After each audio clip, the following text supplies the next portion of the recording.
tiens à rappeler que, comme mission d'observation, la SENCO et l'ECC, nous sommes dans la dynamique d'accompagner la CENI pour crédibiliser davantage le processus électoral. Et chaque fois que nous sommes préoccupés par quelque chose qui peut entamer la crédibilité, nous nous empressons à rencontrer les responsables de la CENI pour échanger avec eux. Et là, je suis heureux que jusque-là, on a toujours une oreille attentive. Ce qui nous a amené aujourd'hui à rencontrer le président de la CENI, M. Denis Kadima, c'est le débat qui est en train de naître, un certain narratif qui est en train de naître par rapport à la nécessité de l'audit international, l'audit qui devait être mené par l'OIF, invité d'ailleurs par la CENI, mais on entend depuis un certain temps des réactions comme quoi ce n'est pas bon par rapport à la souveraineté du pays, par rapport à l'intégrité, et surtout que la directrice de l'OIF, c'est une Rwandaise. Alors, il y en a qui vont jusqu'à dire qu'il faut vraiment seulement que ce soit un audit national. Et nous, ça nous préoccupe. D'abord, les arguments sont politiques, ça peut se comprendre politiquement par rapport à la présence de la Rwandaise à la tête de l'OIF. Soit dit en passant que parmi les institutions qui défendent l'intégrité nationale et la souveraineté nationale, il y a la SENCO qui a dénoncé l'attitude, l'indifférence de la communauté internationale par rapport à ce qui se passe au Rwanda. Je vous informe que nous venons d'avoir une mission conjointe avec l'ECC aux États-Unis pour justement sur la situation à l'Est. C'est pour dire que nous tenons à l'intégrité, mais qu'on n'amène pas ça dans les questions techniques comme les questions électorales. Alors notre peur était que la CENI puisse être influencée par un certain discours pour être fermée à l'audit, un audit qui aurait une dimension internationale. Et nous avons échangé avec le président de la CENI, qui est conscient, et d'ailleurs il nous a répété que c'est lui qui avait invité l'OIF. Il n'a rien à cacher par rapport à un audit qui aurait une dimension internationale. C'est ça qui nous a rassurés. Donc franchement, nous regardons dans la même direction. Donc nous disons, si ce n'est pas l'OIF pour des raisons que nous dirons politiques, on peut trouver une alternative pour dire qu'une alternative qui rassure. Pour nous, l'alternative qui rassure, et aussi par rapport à l'objectivité, même de l'efficacité, on peut avoir des compétences. Le président Denis Kadima, c'est ce que nous pouvons trouver dans le pays, c'est ce que nous pouvons demander, et il est sincère là-dessus, que ce serait difficile que de trouver une organisation qui ait toutes les compétences ici, et aussi pour des raisons psychologiques aussi. Voilà, donc je me résume en disant que nous sommes venus l'alerter, et là, nous avons rencontré une oreille attentive et nous avons bien conclu. Évidemment, nous avons discuté avec lui, il y a son bureau, il y a l'assemblée plénière, mais le plus important pour nous, et là, il faut vraiment l'encourager dans cela, c'est qu'on évolue en ayant comme préoccupation de diminuer la méfiance, de réduire la méfiance qui est née depuis un certain temps autour de la CENI. Il ne faut pas avoir peur de cela. La présence des soldats étrangers de EAC au pays menace plus la souveraineté que l'OIF qui concerne les techniciens. La présidence ne serait même pas là. Oui, ça vraiment, j'aimerais répondre à ces compatriotes qui veulent se servir de cela comme prétexte. C'est plus grave d'avoir des militaires étrangers qui ont des intérêts ici présents dans notre pays que d'avoir une mission d'observation qui est dirigée par un étranger qui n'est pas parmi les techniciens. Donc pour moi, c'est un faux débat.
Je tiens à rappeler que, comme mission d'observation, la SENCO et l'ECC, nous sommes dans la dynamique d'accompagner la CENI pour crédibiliser davantage le processus électoral.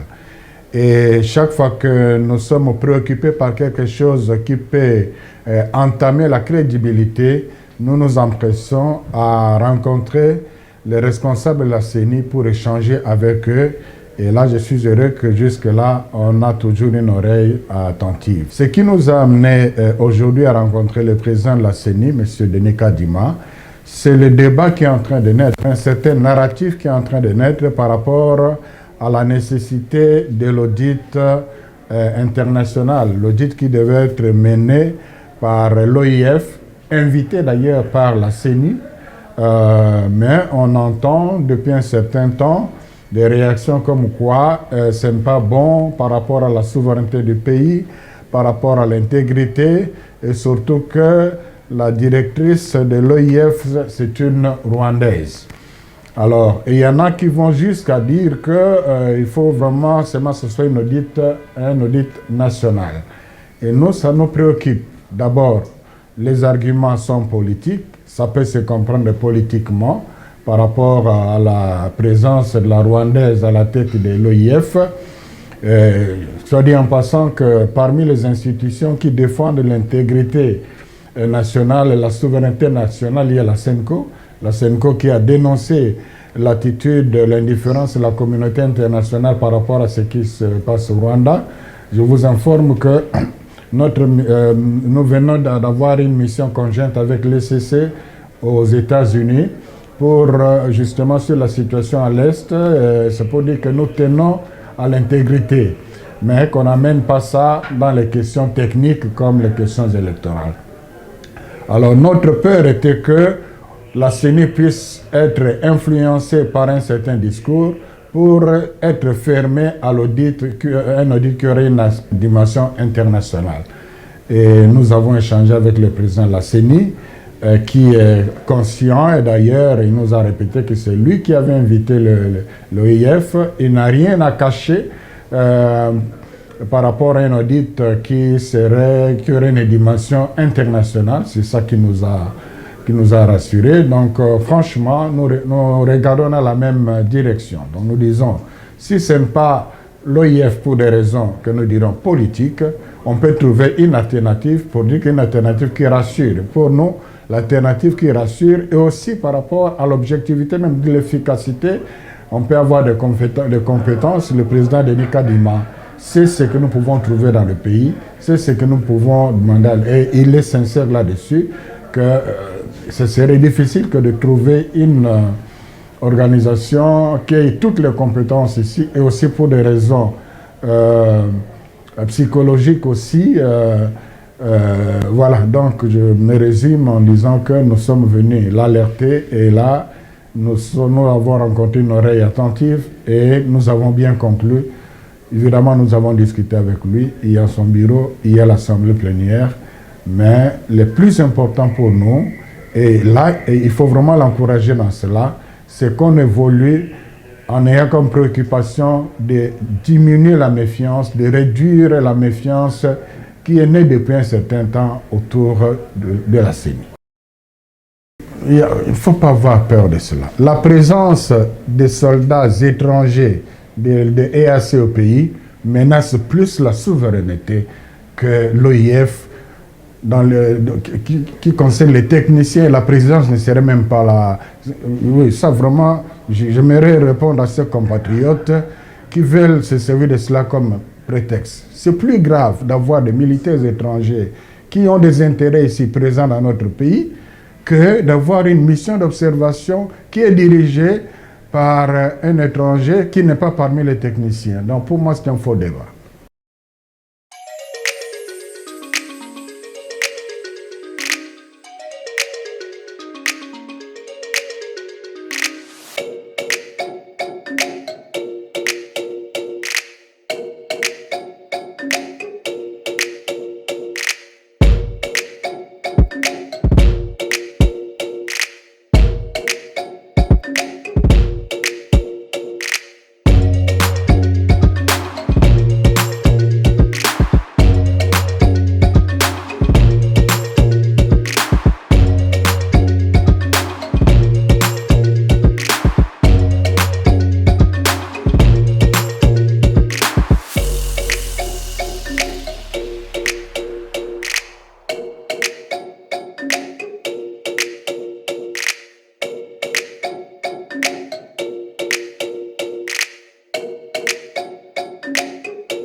Africa cool. Et abena cool. Africa cool. Abena cool. Le quoi cool matopi.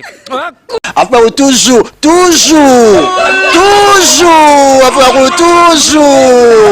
toujours. Après c'est bon. Et ça chaîne est bien. Et puis vous êtes très rapide. Et ça très rapide. Et ça chaîne moko. Bako ça a bien confiance. En tout cas, nazo senga na bato oyo nanu ba souscrire te bazwa. Donc, eza vraiment neti oyo balobaka ke boka lelo, lamba lelo, lia lelo. Vous voulez le Congo? Pour que le Congo devienne cool, pour suivre les cool analyses, alors revenez et abonnez-vous massivement. Massivement. Alors beaucoup de gens ils pensent que l'Afrique cool donne l'information en temps réel. Mais je ne crois pas cela. C'est-à-dire l'Afrique cool donne l'information en temps réel et en temps chirurgical. Si tu ne suis pas, tu as la crise cardiaque. Qu'est-ce que tu penses de l'Afrique cool? C'est pépélé. Africa Cool, c'est la destination de prédilection pour une communication optimale. Longo Dianabino Mama. Africa Cool Télévision est une chaîne qui est en train de réunir toutes les tendances. Donc les chrétiens s'y retrouvent, les païens s'y retrouvent, les politiciens s'y retrouvent, les femmes ménagères s'y retrouvent. Donc Eza Eloro na biso to sepela ranango, yango chaque fois son aye na Kinshasa, il faut namona Africa Cool. Et au monde de la chaîne Oeza impartial. Le rôle de Babino, vous méritez le soutien de la population ainsi que des institutions compétentes. Vous placer un petit mot par rapport à la récompense Oyo.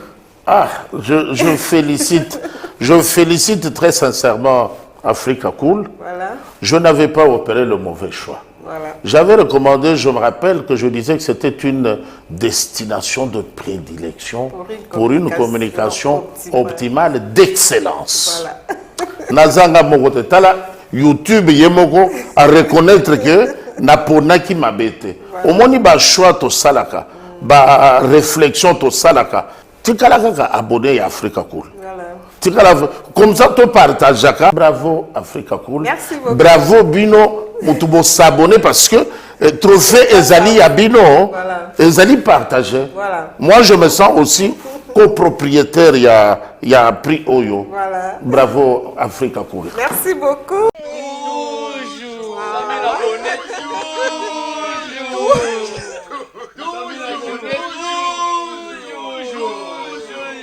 Voilà.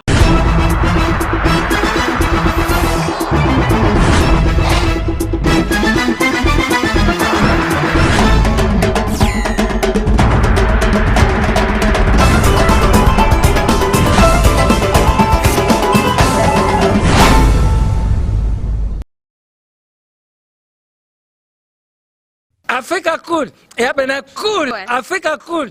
Abena cool. Le quoi cool matopi. Après toujours. Après toujours. Après c'est bon. Et ça chaîne est bien. Et puis vous êtes très rapide. Et ça très rapide. Et ça chaîne moko. Bako ça a bien confiance. En tout cas, nazo senga na bato oyo nanu ba souscrire te bazwa. Donc, eza vraiment neti oyo balobaka ke boka lelo, lamba lelo, lia lelo. Vous voulez le Congo? Pour que le Congo devienne cool, pour suivre les cool analyses, alors revenez et abonnez-vous massivement. Massivement. Alors beaucoup de gens ils pensent que l'Afrique cool donne l'information en temps réel. Mais je ne crois pas cela. C'est-à-dire l'Afrique cool donne l'information en temps réel et en temps chirurgical. Si tu ne suis pas, tu as la crise cardiaque. Qu'est-ce que tu penses de l'Afrique cool? C'est pépélé. Africa Cool, c'est la destination de prédilection pour une communication optimale. Longo Dianabino Mama. Africa Cool Télévision est une chaîne qui est en train de réunir toutes les tendances. Donc les chrétiens s'y retrouvent, les païens s'y retrouvent, les politiciens s'y retrouvent, les femmes ménagères s'y retrouvent. Donc Eza Eloro na biso to sepela ranango, yango chaque fois son aye na Kinshasa, il faut namona Africa Cool. Et au monde de la chaîne Oeza impartial. Le rôle de Babino, vous méritez le soutien de la population ainsi que des institutions compétentes. Vous placer un petit mot par rapport à la récompense Oyo. Ah, je félicite très sincèrement Africa Cool, Voilà. je n'avais pas opéré le mauvais choix. Voilà. J'avais recommandé, je me rappelle que je disais que c'était une destination de prédilection pour une communication optimale d'excellence. Voilà. Nazanga Mokote Tala, YouTube Yemoko à reconnaître que Naponaki Mabete. Au moins, il y a un choix to salaka, ba réflexion to salaka. Tu as abonné à Africa Cool. Comme ça, tu partages. Bravo Africa Cool. Merci beaucoup. Bravo Bino. Mutubo s'abonner parce que trophée Ezali Abino, Ezali partagé. Voilà. Moi, je me sens aussi copropriétaire. Il y a un prix Oyo. Voilà. Bravo Africa Cool. Merci beaucoup.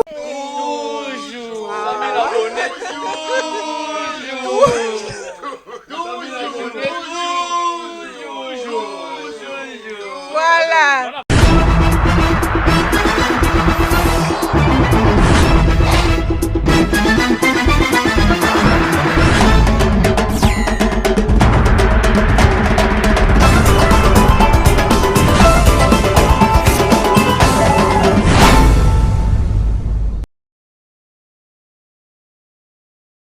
Africa Cool, et abena cool, Africa Cool, abena cool, le quoi cool matopi. Après, toujours, après, toujours, après, c'est bon. Et ça chaîne est bien. Et puis, vous êtes très rapide. Et ça très rapide. Et ça chaîne, mon co, bah, ça a bien confiance. En tout cas, nous avons na bato oyo nanu ba souscrire te bazwa. Donc, eza vraiment net oyo balobaka ke boka lelo, lamba lelo, lia lelo. Vous voulez le Congo pour que le Congo devienne